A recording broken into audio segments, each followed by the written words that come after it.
So ngayong adlaw, ma-stop muna tayo sa work kay mangasay tayo sa kasal. Tanawin nyo yung pormahan namin, pang-asay. Yung iba sobrang formal, ako tingnan nyo, puting lang. Asay ba?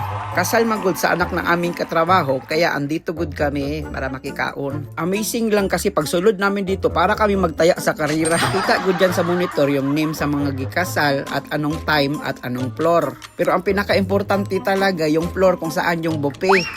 Wala akong labot sa kanila dyan, oh. Nagsaka lang talaga kami dito sa Grand Ballroom para mag-insa. Pakita ba? Respeto lang. Pero ang pinaka-main event talaga para sa akin, God, ay yung pagkain. O, ayan na yung ticket ko. Pasulod na tayo. So, samtang gahula tayo dito, luagan natin ang ating belt, guys. Parang sasakyan ba? May first gear, second gear, third gear, damiong gear. At yan na yung first plate ko, oh. Tingnan nyo.